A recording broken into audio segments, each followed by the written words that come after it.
सब छात्रों को मेरा नमस्कार। प्रथम वाणिज्य पदवी और विज्ञान पदवी के लिए निर्धारित जो पाठ्यक्रम है इससे संबंधित चर्चा हम कर रहे थे। व्याकरण के अंतर्गत पिछले क्लासों में हम लोग विकारी शब्दों के भेद, उपभेद आदि से संबंधित चर्चा हमने की थी और उसके बाद आज के क्लास में संबंध बोधक व्यय इससे संबंधित चर्चा कर लेंगे। संबंध बोधक व्यय इसे अंग्रेजी में पोस्ट पोजीशन कहते हैं। आज के क्लास में इस संबंध बोधक से संबंधित चर्चा कर लेंगे। जैसे शब्द ही बताता है संबंध का बोध कराने वाला।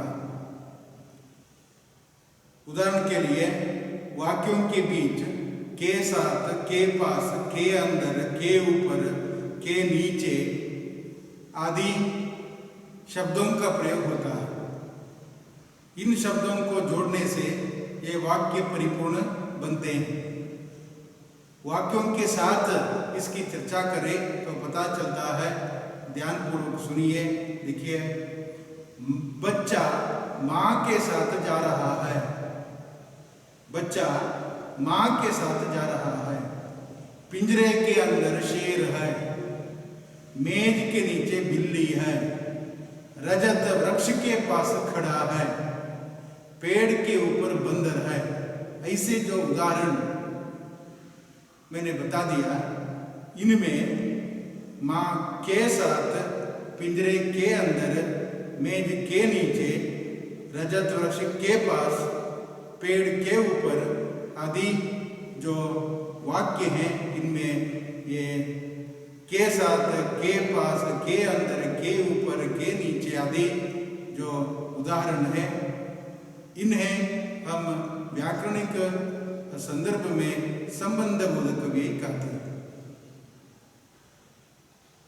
वहां देखिए जो व्यय संज्ञा शब्दों, उदाहरण के लिए इन वाक्यों में बच्चा, रजत, पिंजरे, पेड़, मेज आदि के साथ इनका संबंध व्यक्त करता है, इसलिए यह संबंध बोधक व्यय है। जो अविकारी शब्द संज्ञा या सर्वनाम के शब्दों के साथ आकर उनका वाक्य के साथ अन्य शब्दों से जुड़ते हैं, इन्हें हम कहते हैं संबंध बोधक व्यय। परिभाषा संबंध बोधक व्यय की इस प्रकार की है, देखिए। वे अव्यय अथवा अविकारी शब्द जो संज्ञा या सर्वनाम शब्दों के साथ आकर, ध्यान दीजिए, जो अविकारी शब्द संज्ञा या सर्वनाम शब्दों के साथ आकर उनका संबंध वाक्य के अन्य शब्दों से जोड़ते हैं, उन्हें कहा जाता है संबंध बोधक व्यय। कहने का अभिप्राय यही है, जो व्यय संज्ञा या सर्वनाम शब्दों के साथ आकर उनका संबंध वाक्य के अन्य शब्दों से जोड़ते हैं, वे संबंध बोधक व्यय। प्रयोग की दृष्टि से संबंध बोधक व्यय के भेद होते हैं। अर्थ की दृष्टि से संबंध बोधक व्यय के भेद होते हैं। ये दो प्रकार के भेद संबंध बोधक के हो जाने के बावजूद भी हमें इन दोनों को बताना होगा। हम बताएंगे, लेकिन आप प्रयोग की दृष्टि से संबंध बोधक व्यय के जो प्रकार हैं, इन्हें ठीक प्रकार से समझना होगा। प्रयोग की दृष्टि से ध्यान दीजिए, प्रयोग की दृष्टि से संबंध बोधक व्यय के दो प्रकार हैं। ये है संबद्ध संबंध बोधक, अनुबद्ध संबंध बोधक। मैंने वहां लिखा संबंध बोधक व्यय, उसके नीचे इसके दो भेद हैं, संबद्ध संबंध बोधक, अनुबद्ध संबंध बोधक। संबद्ध संबंध बोधक वह है जो संज्ञा बोधक अव्यय संज्ञा शब्दों के विभक्ति से संबद्ध होते हैं। जो अव्यय संज्ञा शब्दों के विभक्ति से संबद्ध होते, उन्हें हम कहते हैं संबद्ध संबंध बोधक। विभक्ति से संबंध होने वाला, संज्ञा शब्दों की विभक्ति से संबद्ध होने वाला संबद्ध संबंध बोधक है। उन्हें, उनके लिए उदाहरण है के पास। उदाहरण के लिए देखिए, मेरे घर के पास सुंदर बगीचा है। इस कमरे के दाईं ओर सुंदर वन है अथवा बगीचा है। ऐसे वाक्यों में हम देखते हैं बच्चों के द्वारा वृक्ष लगाए गए। इस वाक्य में देखिए, वन महोत्सव के संदर्भ में यदि बच्चों के द्वारा कुछ पौधों को लगवाया जाता है तो उसे हम कहते हैं बच्चों के द्वारा पौधा लगवाया गया। के द्वारा, यहां ध्यान देने की बात है, के पास और के द्वारा इस पोस्ट पोजीशन के लिए उदाहरण है, संबद्ध संबंध बोधक के लिए उदाहरण है। के बिना संबद्ध संबंध बोधक के लिए और एक उदाहरण है, के बिना। मां बच्चों के बिना उदास है, सहज ही है, मां बच्चों के बिना उदास है। इस वाक्य में भी देखिए के बिना, के मारे, वह डर के मारे कांप रहा है, वह डर के मारे कांप रहा है। इस वाक्य में भी देखिए डर के मारे, के मारे इस संबद्ध संबंध बोधक के उदाहरण है। से पहले, मेहमानों को भोजन से पहले सूप पिलाया गया, भोजन से पहले सूप पिलाया गया। इस वाक्य में से पहले की ओर, वह पूरब की ओर गया, वह पश्चिम की ओर गया, सूरज पश्चिम की ओर गया। ऐसे वाक्यों में हम देखते हैं की ओर। इस प्रकार उनमें स्थानवाचक, साधनवाचक, व्यतिरेकवाचक, कारणवाचक, कालवाचक, दिशावाचक इत्यादि भेद हैं। इनसे हमें परिचित होना है, यह ध्यान देने की बात है प्रयोग की दृष्टि से संबद्ध संबंध बोधक की। उसके बाद के समान, वहां देखिए सलोनी का मुख चंद्रमा के समान चमक रहा था। के समान, यहां तुलना की जाती है, कंपेयर किया जाता है। के साथ, मैं पिताजी के साथ सैर को जाता हूं, पिताजी के साथ सैर को जाता हूं। ये सभी संबद्ध संबंध बोधक के लिए उदाहरण है। या वास्तव है कि जो वे संज्ञा शब्दों के विभक्ति के संबद्ध होते हैं उन्हें हम कहते हैं संबद्ध संबंध बोधक। इसके लिए ये सब उदाहरण है। की अपेक्षा, देखिए नीतिशा नीतिका की अपेक्षा अधिक बुद्धिमान है। के लिए, दीन दुखियों की सेवा के लिए तैयार रहो। ये सभी जो वाक्य हैं, जो उदाहरण हैं, सभी संबद्ध संबंध बोधक के उदाहरण है अथवा संबंध बोधक के उदाहरण है। वैसे ही के बदले, मुझे इस नीली साड़ी के बदले हरी दे दो, इसके बदले इसे दे दो। जैसे हम दुकान में जाके दुकानदार से पूछते हैं इसके बदले इसे दे दो, तो उस संदर्भ में के बदले, मैं आपकी इच्छा के विरुद्ध कोई काम नहीं करूंगा। इस वाक्य में भी देखिए के विरुद्ध कोई काम नहीं करूंगा। यहां भी जो वे संज्ञा या सर्वनाम की विभक्ति के साथ संबद्ध रहते उन्हें हम संबद्ध संबंधवाचक कहते हैं। इस संबद्ध संबंधवाचक के लिए ये सभी उदाहरण है। इतना काफी समझता हूं। उसके बाद है संबंध बोधक व्यय का दूसरा भेद है, जो प्रयोग की दृष्टि से संबंध बोधक व्यय का दूसरा भेद है अनुबद्ध संबंध बोधक। इस अनुबद्ध संबंध बोधक के बारे में देखिए, अनुबद्ध संबंध बोधक व्यय संज्ञा के विकृत रूप के साथ प्रयोग होते हैं।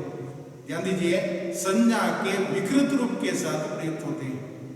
परिभाषा देने से आपको पता नहीं चलेगा, मैं उदाहरण बताऊंगा। जैसे ही उदाहरण आप सुनते तो पता चलता है।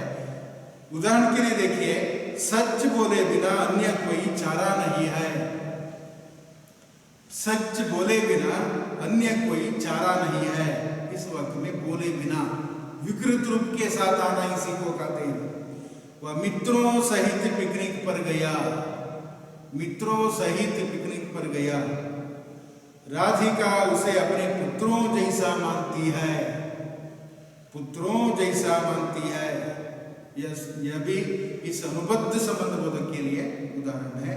मित्रों सहित, पुत्रों जैसा, बोले बिना, कटोरे भर।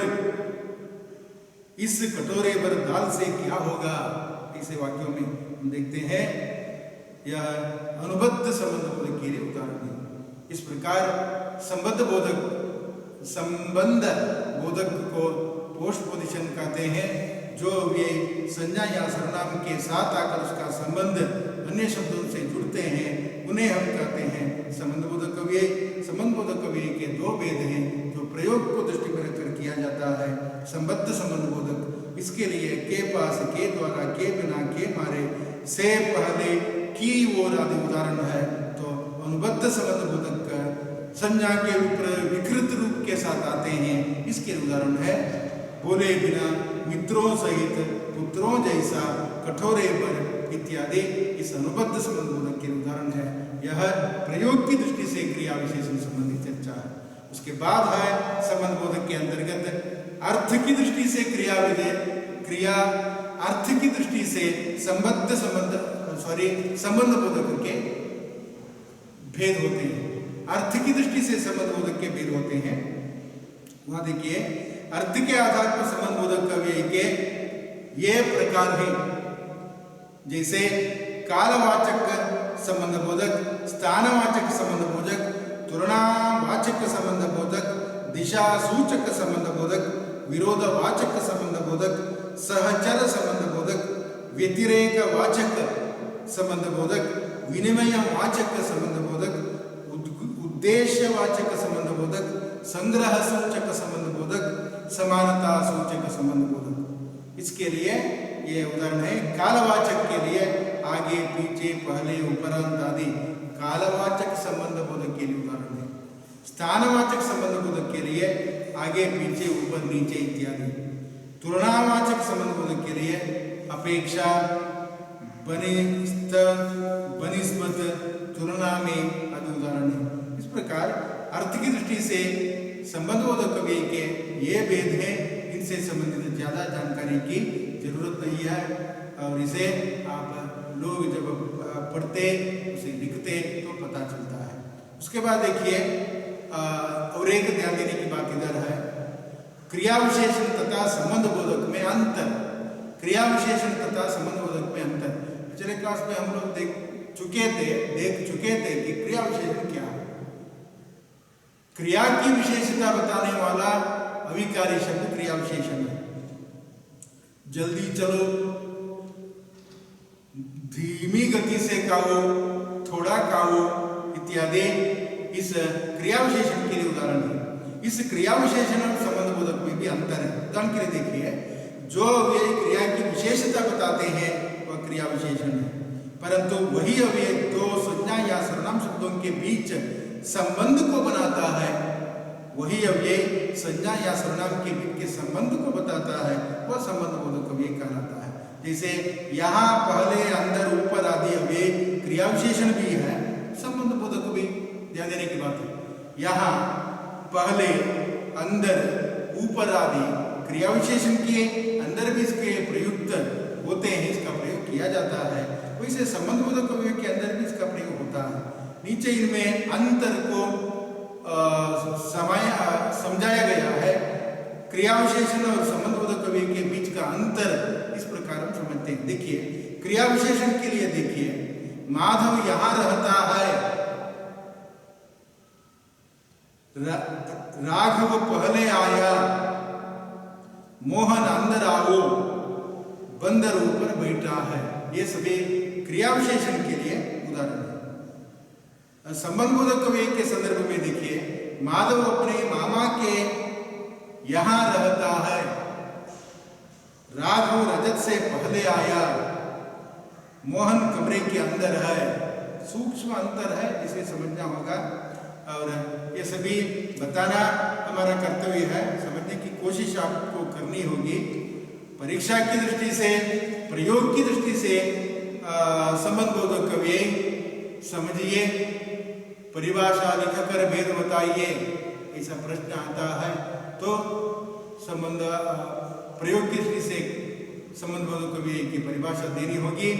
मैंने बता दिया, संज्ञा या सर्वनाम शब्दों के साथ आकर उनका संबंध वाक्य के अन्य शब्दों से जोड़ते हैं तो वह संबंधबोधक व्यय है।